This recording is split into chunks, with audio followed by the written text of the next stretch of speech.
balitahan sa Pilipinas. NBC Manila Broadcasting Company. DZRH, member, kapisanan ng mga broadcaster ng Pilipinas. Bakit ba ang suplada mo, ha? Iwan mo ang braso ko, Briggs! Pag sa walang kwentang janitor na si Jacob, ang bait mo! Huwag mo idamay ang taong walang ginagawang masama! Iwan mo ako!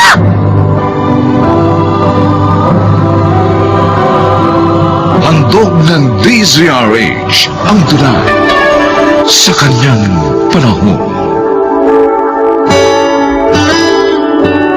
May mga taong dahil sa kahirapan ay naaawa sa sarili at kahit ang pag-ibig ay kanilang ikinukubli. Mga kaibigan, pakinggan natin ang naging karanasan ni Jacob sa ating dunang sa kanyang panahon.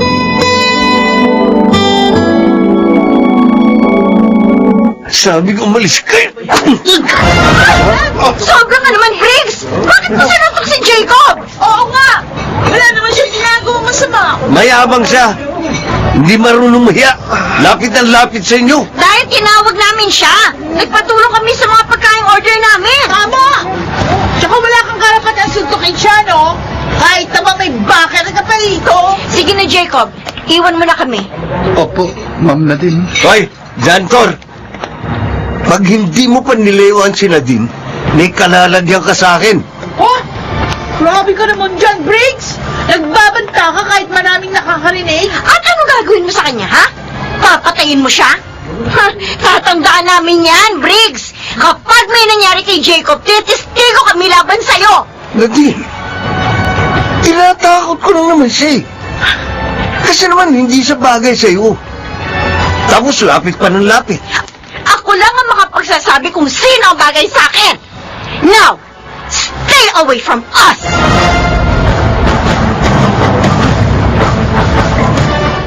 Napakayabang niya talaga, Papa. Arugante. Opo, totoo po yan, Sir Mario.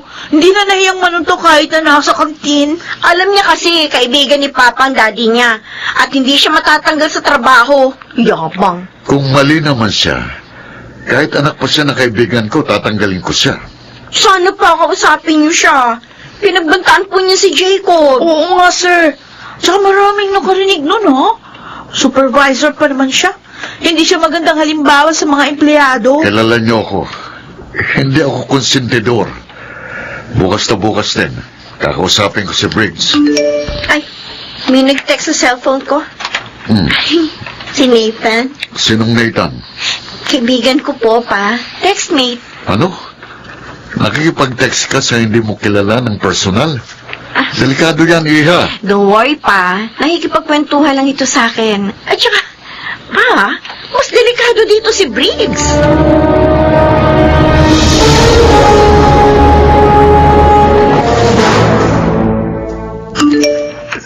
Sinagot agad yan text ko.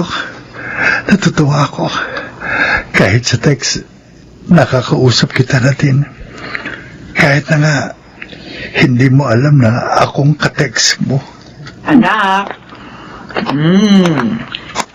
nakangiti ka na naman habang nakatingin sa cellphone mo. Siguro ka-text mo na naman yung secret love mo, no? Opo, Inay. Uy, bakit naman kasi hindi ka na lang magpakilala sa kanya? Para hindi ka na nahihirapan sa pagtatago. Hindi po ako bagay sa kanya, Nay. Janitor lang ako. Samantalang siya, anak ng may-ari ng kumpanya. Oh, pero sabi mo mabait siya. Opo, at napakaganda. Kaya nga po, lalo kong nakikita ang agwat naming dalawa. Uy, nag-aaral ka naman. At nagsisikap. At tunayan, 1 taon na lang matatapos ka na rin sa kolehiyo. Ay, palagay ko naman, matatanggap ka na rin niya. Mahirap pakipagsapalaran, Nay. Ayokong magalit siya at lumayo sa akin. Kaya makukontento ka na lang sa pagiging textmate nyo.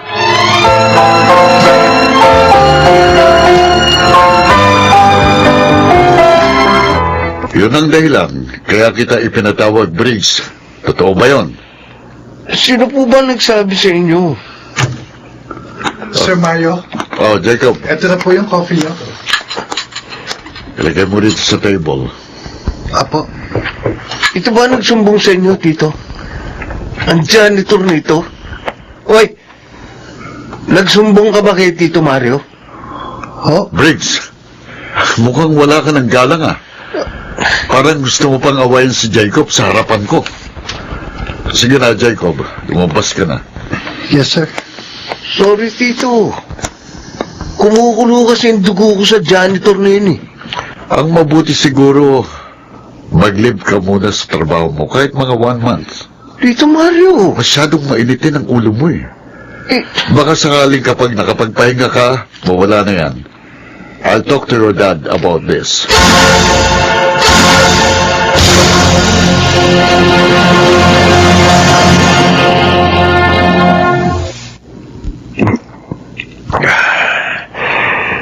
walang yung janitor na yun. Siya pa kinampihan ni Tito Mario. Sa halip na siyang alisin sa office, ako pang pinag-leave. Hindi na inisip ni Tito ang pagiging magkaibigan nila ng daddy ko. Si daddy naman, hindi ako matulungan. Ayaw niya magpakita ng kagaspangan kay Tito. Hindi maaari ito. Hindi dapat masira ang plano namin ni daddy. Kailangan makasal kami ni Nadine para masagip ang pagkalugi ng negosyo namin. At hindi ako makapapayag na ikaw, Jacob, ang makahadlang sa aming balak. Hindi! Good morning, Ma'am Nadine. Ma'am Kate. Hi. Hello din, Jacob. Good morning din. Ang aga mo ah. Ayoko pong magkaroon ng late sa trabaho kahit isa. Kaya inigahan ko talaga. Malinis na nga po itong room niya. Oo, nakikita ko. Ang kintab ng floor. Pwede kang manalamin eh. Thank you again. Trabaho ko po yan, ma'am. Gusto niyo ba?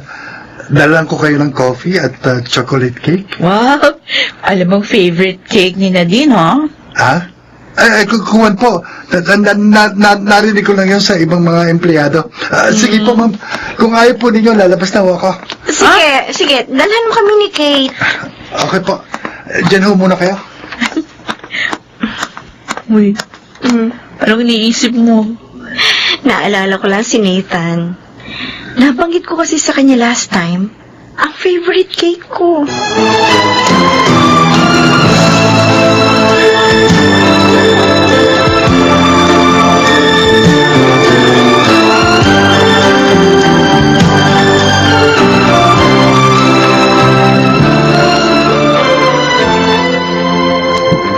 Ayos talaga nakuha kong info.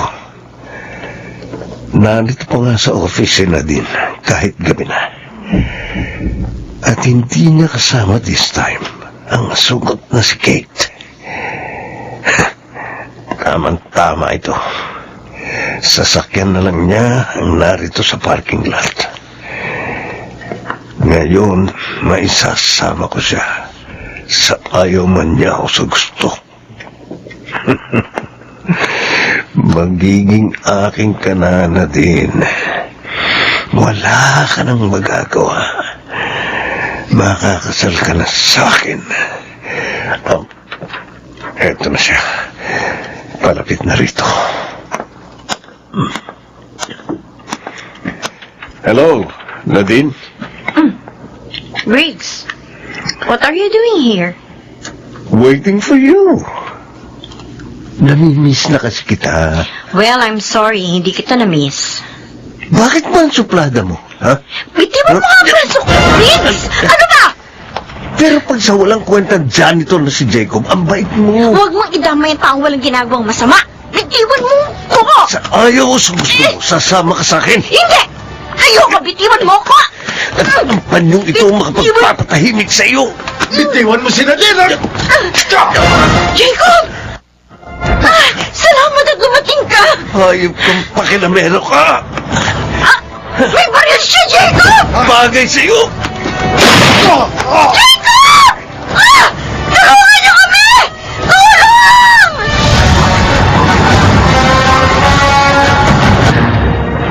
Miss, dito raw ho ang room ni Jacob Rosales. Opo, dito nga ho. Ako si Maura, ang nanay niya. Naging po, Ali Maura, iniligtas po ako ni Jacob sa gustong dumukot sa akin. Kaya po siya naparel. Ang kawawa kong anak. Dahil sa pagmamahal, siya ngayon ang nasa panganib. Pagmamahal? Aling Maura? Oo, Nadine. Lihim ka minamahal ng aking anak. Siya ang ka-textmate mo sa Nathan.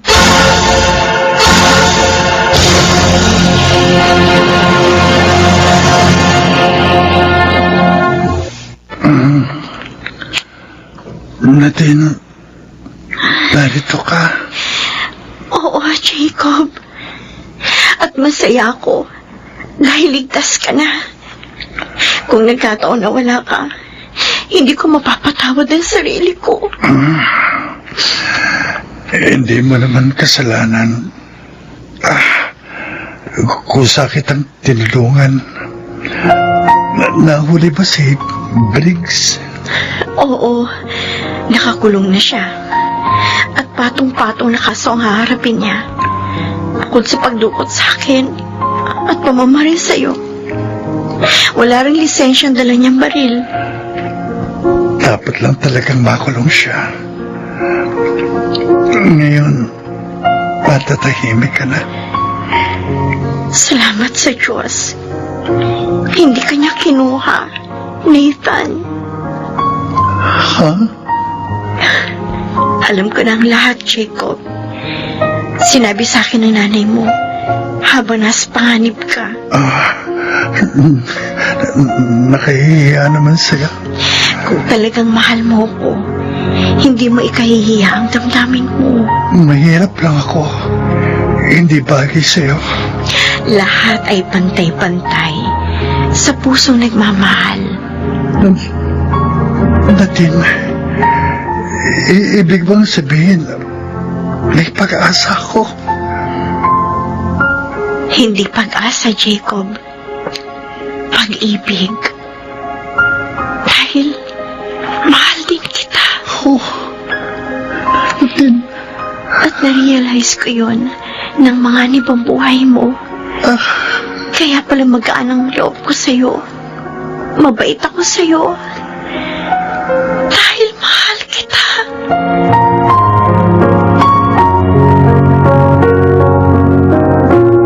Natutuwa ako. At magaling ka na, Jacob. Opo, Sir Mario. Nagpapasalamat ako sa iyo sa pagliligtas mo sa aking anak. Dahil sa ginawa mo, nabigo ang masamang balak ng dati kong kaibigan at ng kanyang anak. Handa po akong protektahan si Nadine, sir. Maraming salamat. At gusto kong malaman mo na hindi ako tutol sa inyong relasyon. Maraming salamat po, sir. Sana gawin mong inspirasyon sa iyong pagsisikap ang inyong pagmamahalan.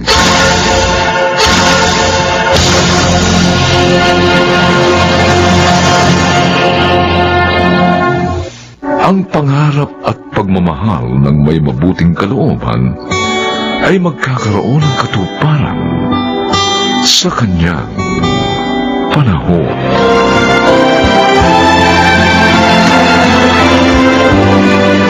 Mga nagsiganap: Bobby Cruz, Chiquit del Carmen Amor, Susan Robles, Phil Cruz, Rosana Villegas, at Lionel Benjamin.